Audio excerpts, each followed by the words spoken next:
Oi meninos, tudo bem? Hoje a gente vai continuar falando de saúde coletiva e falar de algo muito importante para a construção dessa saúde coletiva, que é a Política Nacional de Atenção Básica. Infelizmente não tem como fugir de lei quando a gente fala de saúde coletiva e a gente vai conhecer mais uma. A Política Nacional de Atenção Básica, ela norteia toda a estratégia de saúde da família e as outras apresentações de estratégias que a gente tem no território brasileiro. É importante falar que essa portaria ela teve início lá em 2011 e aí em 2017, com a portaria número 2.436, de 21 de setembro de 2017, a gente tem uma atualização dessa política e é exatamente sobre isso que a gente vai falar. Ela é enorme, infelizmente não tem como eu pontuar cada item aqui, mas a gente vai falar dos principais itens, e aqueles que são mais comuns de caírem em provas de concurso e que é aqueles que a gente precisa saber, inclusive, enquanto usuário, tá ok? Então vamos lá. Essa é a imagenzinha que vocês conhecem de saúde da família. A gente já teve algumas apresentações anteriores do conceito de saúde da família, da estratégia, mas o que eu quero falar mesmo para vocês é sobre o que é a atenção básica, né? Vocês me ouvem falar de atenção básica desde as nossas primeiras aulas. E aí, meninos, é importante vocês saberem que quando eu falo em atenção básica, é importante a gente lembrar lá daquele conceito daquele item quando a gente fala da lei orgânica do SUS e quando a gente entende que o SUS é um direito de todos, lá na Constituição, o conceito de atenção básica é exatamente retirado daquelas diferenciações que são dadas tanto para a universalização da saúde quanto para a criação do SUS. Então, a atenção básica, ela caracteriza-se por um conjunto de ações de saúde no âmbito individual e coletivo, e isso é importante a gente falar. Não é porque é saúde coletiva que o individual não vai ser pregoado. É claro que vai. A gente constrói saúde, principalmente quando se refere à educação e saúde, também no individual, para que a gente consiga alastrar isso através ou pelo coletivo, que abrange promoção e proteção de saúde, prevenção de agravo, diagnóstico, tratamento, reabilitação e manutenção da saúde. Esse é o conceito lá do Ministério da Saúde de 2007. E aí, vamos falar um pouquinho do PNAB, né? O PNAB é a Política Nacional de Atenção Básica. Ela foi instaurada, instituída melhor, lá nos incisos 1 e 2, o parágrafo único do artigo 87 da Constituição de 88, e ela diz que a Política Nacional é o resultado da experiência acumulada por um conjunto de atores envolvidos para o desenvolvimento e a consolidação do Sistema Único de Saúde. E uma coisa que é muito importante a gente entender. Quando eu me refiro à Política Nacional de Atenção Básica, eu vou estar me referindo a um conjunto de ações, de profissionais, de fatores, de indivíduos que constroem um Sistema Único de Saúde para que ele atenda toda a população, 100% da população brasileira e quem mais tiver aqui em todas as esferas de governo. E aí ela é gerenciada basicamente por todas as esferas de governo. Então a portaria, ela normatiza a atenção básica através do SUS e ela define e organiza o Sistema Único de Saúde em redes de atenção à saúde. Vocês vão me ouvir falar das RAS. O que são as RAS? As RAS são redes de atenção à saúde. O que é isso?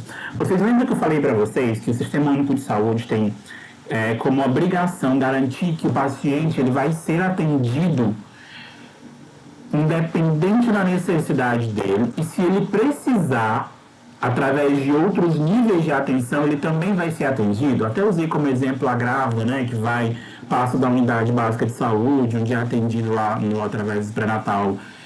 Se ela precisar ser atendida na maternidade de referência, ela vai ser atendida. Então, a RAS é exatamente isso.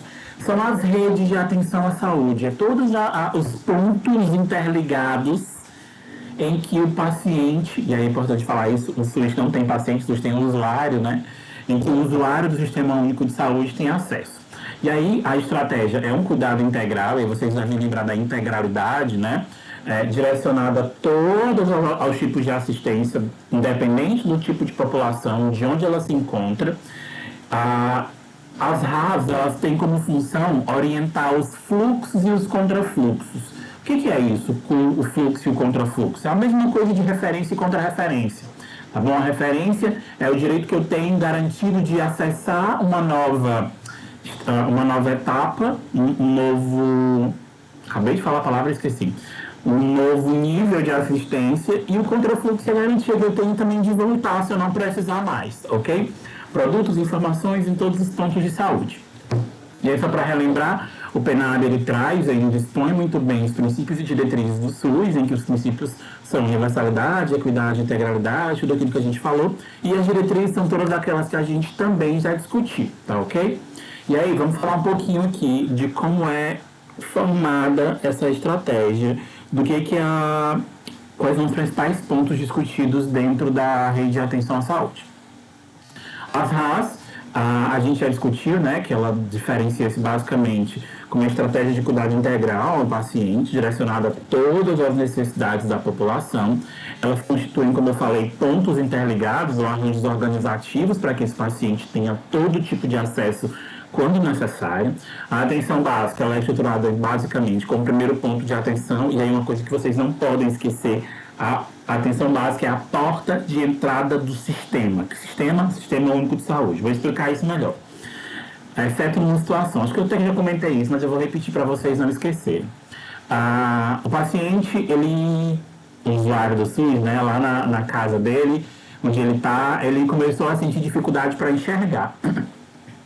E aí, fortes dores de cabeça, agenda uma consulta lá na unidade básica. Fala com o ACS orienta toda essa situação e aí ele consegue marcar uma consulta para o médico de saúde da família. Quando ele marca essa consulta, o médico, dentro da estratégia de saúde da família, ele não tem condições de garantir uma avaliação precisa para esse paciente. O que ele vai fazer? Vai encaminhar esse paciente lá para o profissional adequado, que é o oftalmologista. E aí, lá na própria unidade, o usuário vai agendar a consulta através do SAMI para o oftalmologista. E aí, vai chegar o dia da consulta, o oftalmologista percebe que esse paciente ele tem uma necessidade de cirurgia, ele tem glaucoma.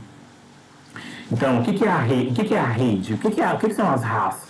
A rede é aquilo que vai interligar os pontos, garantindo toda a assistência necessária. Então, esse ponto que vai da estratégia até... que vai da casa à estratégia, que vai da estratégia ao oftalmologista, do oftalmologista ao cirurgião. Isso é a rede, é o fluxo de referência. Tá bom?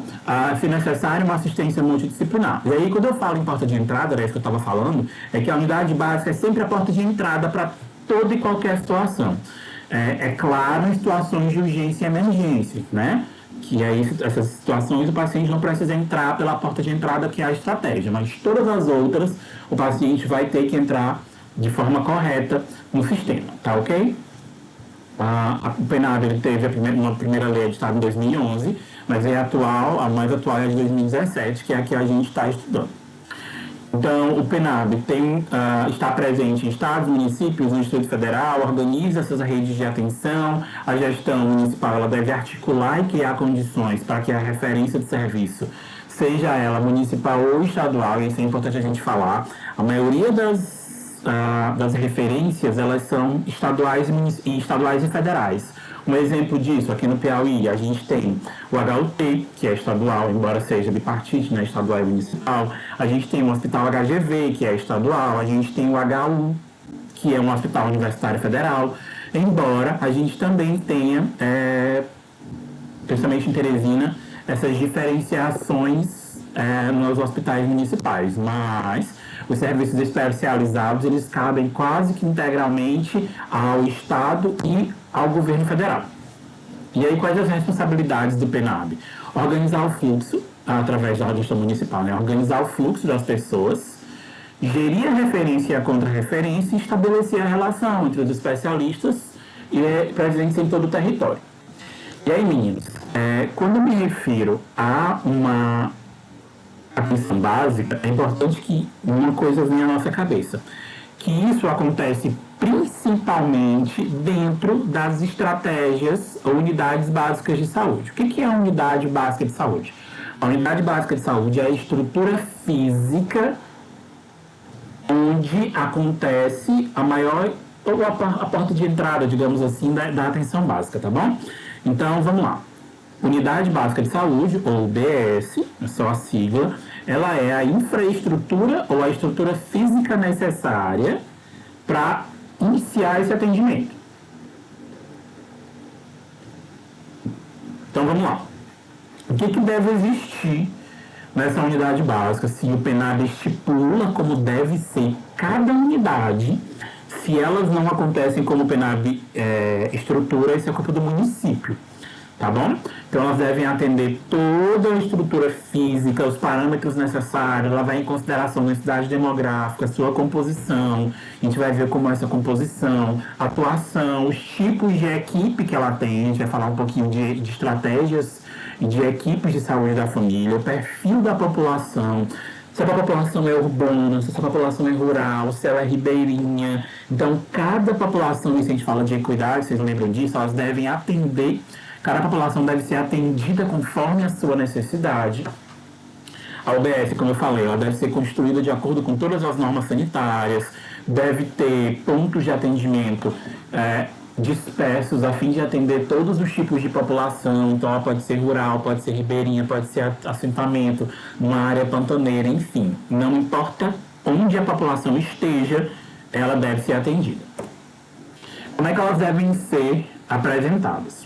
A unidade básica de saúde, ela deve ter consultório médico de enfermagem, consultório com sanitário, sala de procedimento, sala de vacina, área para assistência farmacêutica, que é a farmácia, a sala de inalação, a sala de procedimento, a sala de coleta e exame, a sala de curativo, a sala de expurgo, a sala de esterilização, a sala de observação, a sala de atividades coletivas, geralmente um auditório para reuniões.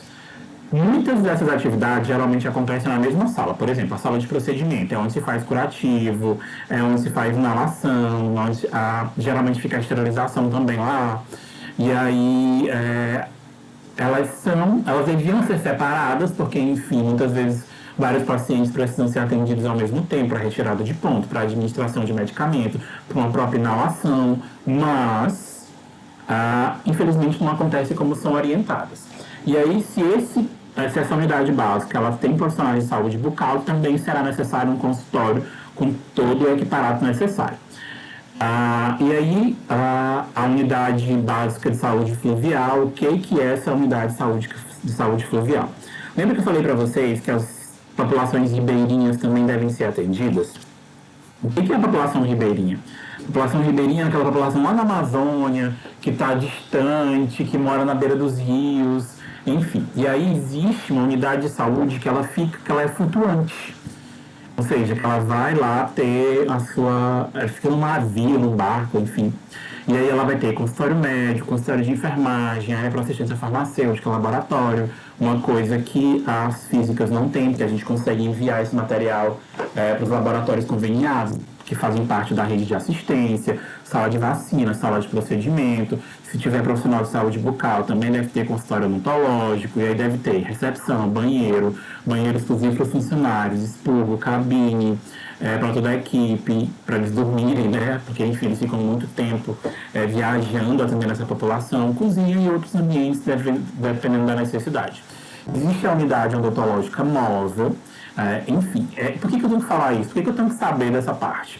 Porque muito do Sistema Único de Saúde, principalmente para provas e concursos, cai todo o âmbito. E como o profissional de odontologia está inserido muitas vezes na equipe mínima e necessária, básica, digamos assim, acaba caindo alguma coisa sobre a necessidade disso, tá bom? Mas enfim, eu não vou me ater muito aos pontos específicos, eu quero que vocês saibam que existe uma unidade odontológica móvel do SUS que atende toda a necessidade. Por exemplo, moradores de rua, em regiões de zona rural, enfim, pode acontecer essa unidade odontológica móvel para atender a população. E aí, como é que funciona essa unidade, né? Gente, assim, um dos principais embates é essa. A unidade básica de saúde deve funcionar 40 horas, ou seja, manhã e tarde, no mínimo 5 dias na semana, durante os 12 meses do ano. Ou seja, as equipes elas devem funcionar de manhã e de tarde, durante 5 dias na semana, ou seja, todo dia, se você precisar ir lá, tem que ter algum profissional para lhe atender.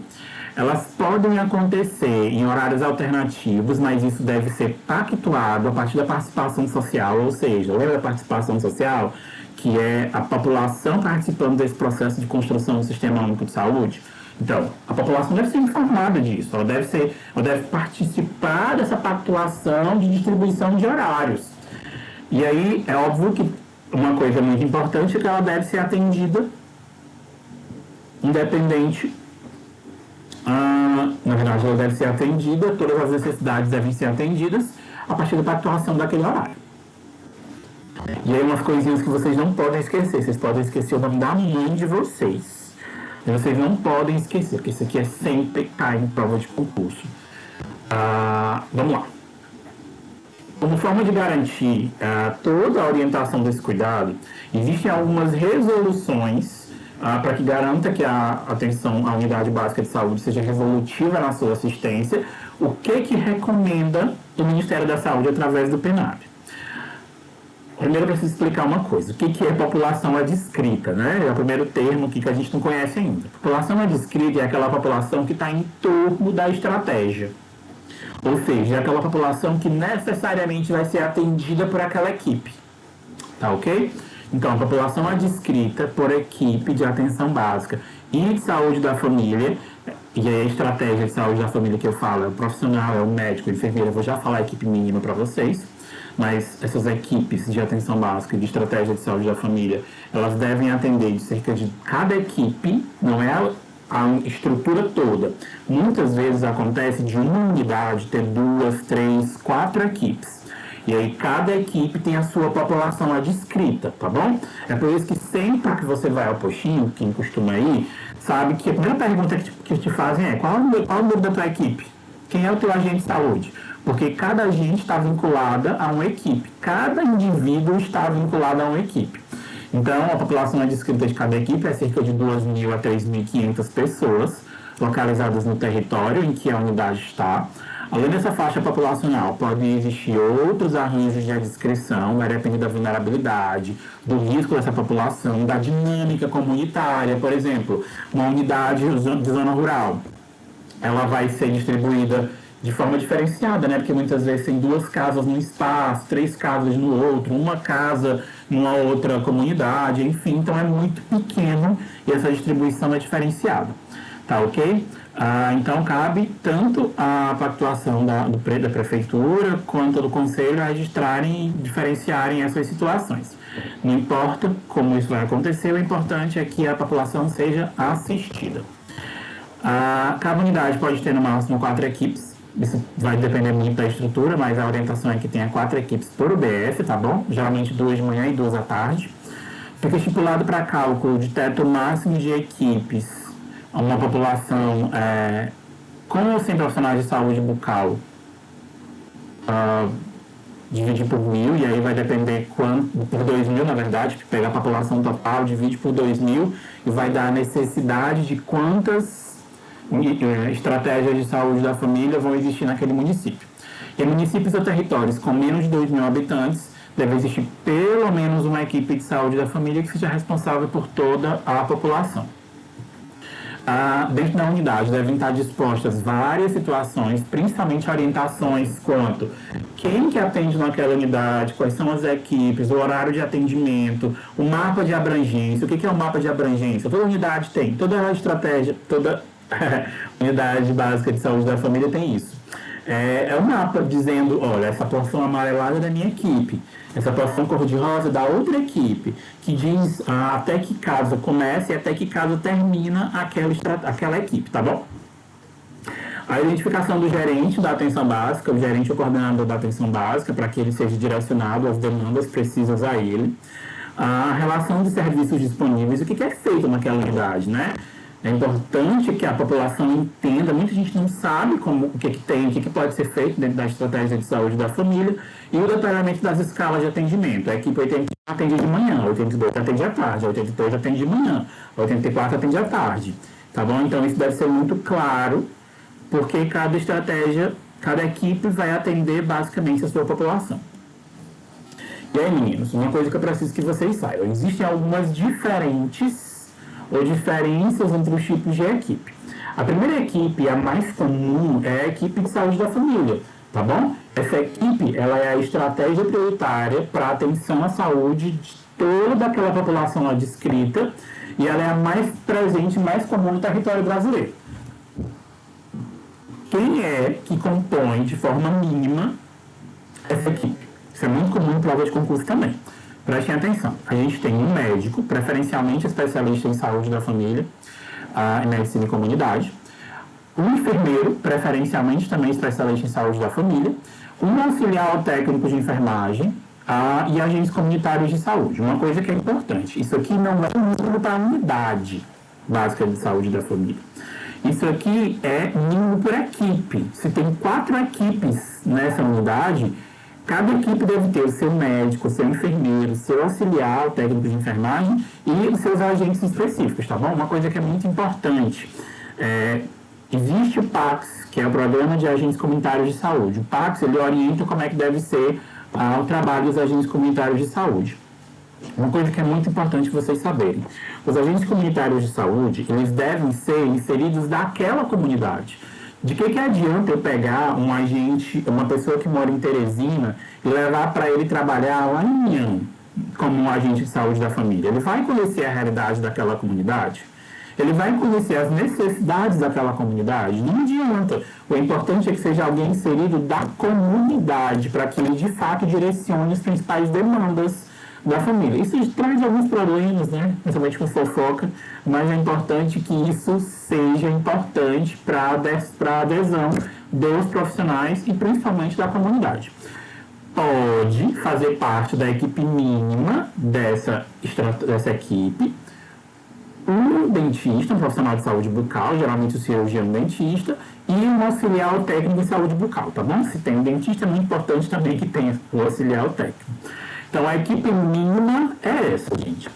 Se cair numa prova, vocês estão fazendo a prova lá na parte de SUS, cair perguntando sobre a equipe mínima. Se tem uma questão que fala sobre médico, enfermeiro, auxiliar e agentes comunitários, e tem uma questão que fala de tudo isso, mais o dentista e o técnico de saúde, o TSB, o técnico de saúde bucal, vocês vão marcar a mais completa, tá bom? Pode ser inserido também nessa equipe o ACE, que é o agente de combate a endemias, que é aquele que vai geralmente na tua casa avaliar pontos em relação a foco de dengue e outras situações. O número de ACS ele vai ser definido de acordo com a base populacional dessa população descrita. Como assim? Digamos que eu só vou conseguir calcular o número de agentes dependendo do número de pessoas. Uma coisa que é importante a gente saber. A cobertura deve ser de 100% da população, com no máximo 750 pessoas por cada ACS. Geralmente, orienta-se que tenha no máximo 7 ACS em cada estratégia, tá bom? Em cada equipe, o máximo. Até porque se eu colocar muita gente, eu vou ter um número maior do que aquele orientado de 3.500 pessoas por número máximo por cada equipe. É importante saber disso, né? É muito comum questão de concurso que cada profissional deve estar vinculado a uma equipe só. Existem algumas especificações em relação a isso, mas a orientação básica é que deve ter sempre o profissional deve estar vinculado a apenas uma equipe. E aí, o que é a equipe de atenção básica? A equipe de atenção básica é uma equipe que ela é de gestão do município, assim também como a estratégia de saúde da família, a equipe de SF. Ela deve ser um modelo prioritário, a de EFF. Só que quando não se consegue atingir um modelo prioritário de estratégia, a gente vai para as equipes de saúde de atenção básica, que é a EAB, que ela basicamente tem uma maior maleabilidade em relação à estratégia de saúde da família. Eu posso ter mais de um médico vai ficar 20 horas, outro vai ficar 20 horas, ou eu tenho 3 médicos em que cada um vai ficar 7 horas por semana. Isso acontece principalmente em regiões que eu não consigo ter muitos profissionais trabalhando nessa área. Tá bom? Então, as equipes elas deverão ser compostas minimamente por médico, preferencialmente o especialista em medicina e saúde da família, o enfermeiro, auxiliares ou técnicos de enfermagem, e também podem agregar dentistas e técnicos em saúde bucal. A composição mínima, como é que pode ser isso? O profissional ele pode ficar até 10 horas, com no máximo 3 profissionais por categoria, devendo somar no mínimo 40 horas. Deixa eu editar isso, né? O profissional, ele, por exemplo, numa unidade eu tenho 3 médicos, numa equipe só. E aí cada médico ele deve ficar um período mínimo e contando que os 3 médicos, as horas somadas deles, dê 40 horas. Ou seja, eu vou ter sempre um profissional lá atendendo a população, tá ok? Isso é a estratégia de atenção básica. É como se fosse uma maior maleabilidade para os profissionais, principalmente naquelas regiões em que eu não consigo ter profissional durante a semana inteira, digamos assim, para que essa população consiga de fato ser atendida. O processo de trabalho, a carga horária, tudo isso vai ser conversado entre a Secretaria Municipal de Saúde, os profissionais que estarão lá, a comunidade deve ser sempre informada quanto à presença desses profissionais, a hora que eles estarão lá, carga horária de trabalho, enfim, tudo isso deve ser deixado claro para a população. A distribuição da carga horária dos profissionais é de responsabilidade do gestor, já havia falado isso para vocês, e é importante que atenda toda a necessidade dessa população. A estratégia em relação aos agentes comunitários de saúde, né? Isso é importante a gente falar. Isso sempre cai em prova, independente se você vai ser com agente comunitário de saúde ou não, vai sempre cair alguma coisa relacionada a isso. É prevista a implantação da estratégia de agentes comunitários de saúde na UBS, com a possibilidade de reorganização inicial da atenção básica. E aí existem alguns pontos relacionados a essa implantação. Primeiro, a existência de uma unidade, óbvia, para que esse profissional seja vinculado a essa unidade. Vocês lembram que eu falei para vocês que cada profissional deve ser vinculado a uma estratégia, né? No máximo uma estratégia. O número de agentes comunitários de saúde, de agentes comunitários em endemia, deverá ficar a cargo da base populacional. Isso vai ser calculado e é importante lembrar que eles devem atender no máximo 750 pessoas. O cumprimento das 40 horas semanais, isso é uma coisa que bate sempre na tecla. O agente comunitário de saúde tem que trabalhar 40 horas semanais. Tanto que quando ele vai na sua casa, ele te pede para assinar, né, uma ata dele, para garantir que ele esteve ali. E a garantia de que ele trabalha as 40 horas semanais. O enfermeiro supervisor, geralmente é o responsável por esse agente comunitário de saúde, deve ser cadastrado e vinculado à mesma equipe do agente comunitário. Cada agente deve realizar ações previstas sob a responsabilidade de uma população que não ultrapasse 750 pessoas. A atividade principal do agente comunitário de saúde dá-se na lógica do planejamento do processo de trabalho, com a intenção de atender às necessidades do território. Lembra que eu falei para vocês que o agente comunitário de saúde ele deve ser aquele território para que ele minimamente entenda as necessidades daquela população? Ou seja, para que ele consiga direcionar as demandas a partir daquela população. A atuação em ações básicas devem ser, obviamente, visar a integralidade da população e ele deve cadastrar, preencher e informar os dados da população ao sistema de informação. Por exemplo, alguém morreu, tira do sistema. Nasceu, inclui no sistema. Mudou, chegou gente nova naquela casa, inclui no sistema. Tá bom? Para que, de fato, toda a população seja cadastrada e atendida de forma integral. Não sei se vocês já passaram por isso, alguma vez vocês devem ter precisado do cartão do SUS de vocês, e aí você nem sabia que tinha um cartão do SUS, né? E aí foi lá, e meu cartão do SUS já existe, já foi feito. Isso é função do agente comunitário de saúde. Por quê? Ele te cadastra, e aí, obviamente, já vai ser gerado automaticamente o teu cartão, porque o teu agente de saúde já tinha te cadastrado anteriormente. Existem algumas especificidades em relação às equipes de atenção básica. A gente já conheceu a fluvial, né, que é aquela que atende nos rios, mas é importante a gente falar que todo profissional do SUS ele deve ser responsável pela atenção integral da população, principalmente as que apresentem vulnerabilidade social. E aí, o que a gente lembra da equidade, né? Se esse paciente é vulnerável, aí sim que ele deve ser atendido, aí sim que ele deve ser assistido de forma diferenciada, principalmente na parte da vulnerabilidade dele. Então, isso acontece basicamente porque a atenção básica ela possui responsabilidade sobre todas as ações de saúde de determinado território, considerando principalmente as suas singularidades. E aí existe uma estratégia, que é a estratégia de saúde da família ribeirinha, basicamente atende às especificidades loco-regionais lá na Amazônia Legal e no Pantanal, e aí ele pode optar por arranjos específicos. A principal delas é a estratégia de saúde de família ribeirinha, que são equipes que desempenham uma parte muito importante das suas funções na OBE, estratégia das unidades básicas de saúde, e elas se localizam nas comunidades. Ou seja, elas vão até a comunidade, não é o contrário que vai acontecer, não é essa família que vai lá no postinho que fica a 100 quilômetros da casa dela, não, é o contrário. A equidade, mais uma vez, aqui batendo na porta. Essa família vai ser atendida porque o profissional vai até a casa dela. É porque essa família pertence a uma área descrita e aí, obviamente, ela deve ter acesso a todas as formas de saúde. E aí, isso se dá de forma fluvial. Lembra que eu falei para vocês de como é que se dá a UBS de forma fluvial? O que ela deve ter no mínimo? Então, é exatamente dessas equipes de saúde de família ribeirinha que eu estou me referindo. Elas devem ter minimamente um médico, um enfermeiro, um auxiliar, e aí vai ter um dentista. A gente já havia discutido sobre isso anteriormente.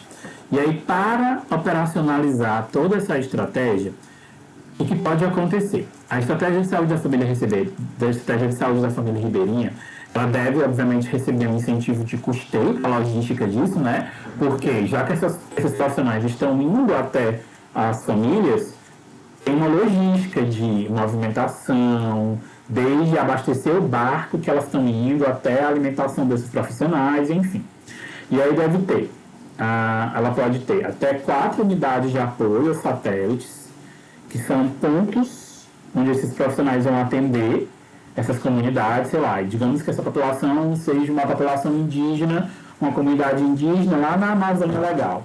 Então, lá no meio dessa população vai existir um local para que essa estratégia, essa assistência não aconteça na casa de alguém, então deve existir um ponto de apoio, que são as unidades de apoio satélite, onde será realizada a ação. E até 4 embarcações de pequeno porte, exclusivas para o deslocamento de profissionais de saúde, que são essas que vão se deslocar através dos rios para atender toda a demanda populacional. Existem atribuições comuns a todos os membros da equipe de saúde da família. Eu grifei aqui as mais importantes, mas são inúmeras. Eu vou citar de participar do processo de territorialização, mapeamento da área, ou seja, dividir essa população de forma correta, conhecer a necessidade dessa população, identificando os grupos vulneráveis, as famílias vulneráveis, os indivíduos mais expostos, cadastrar e manter atualizado o cadastramento de toda aquela população descrita. Isso cabe muito ao SAMI e aos agentes comunitários de saúde, realizar ações de atenção à saúde de forma enorme, abrangente, e aí vai utilizar todas as informações que a gente tem, conhecer essa população, as necessidades de saúde populacional, garantir a ação à saúde da população e alimentar e garantir a qualidade dos registros de forma eficiente. E aí a gente precisa conhecer as atribuições dos profissionais técnicos de enfermagem, né?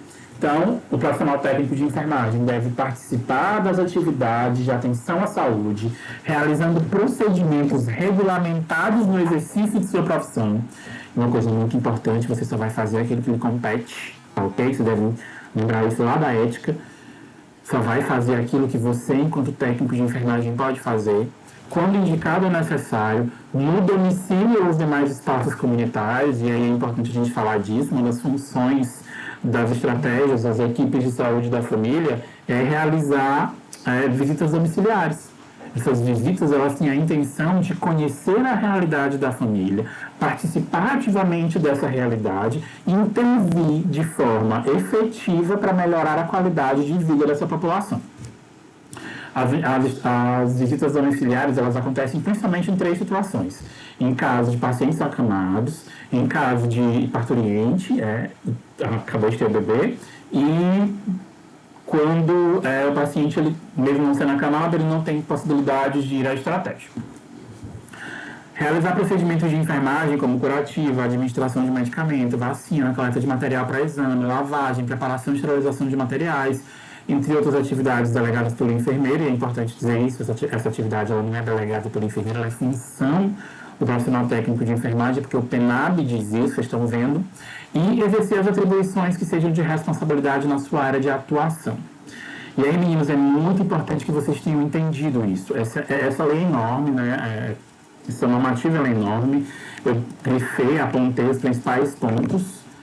Vou deixar disponível também o material onde eu retirei todas essas orientações.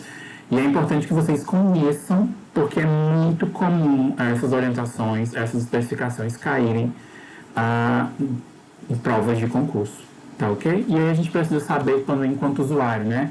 Todo mundo aqui é usuário do SUS, já precisou tomar uma vacina, já precisou ir à unidade básica até para uma orientação mínima. É importante que a gente saiba, de fato, reconhecer as nossas necessidades e aonde a gente pode ser atendido. E é isso. Até a próxima.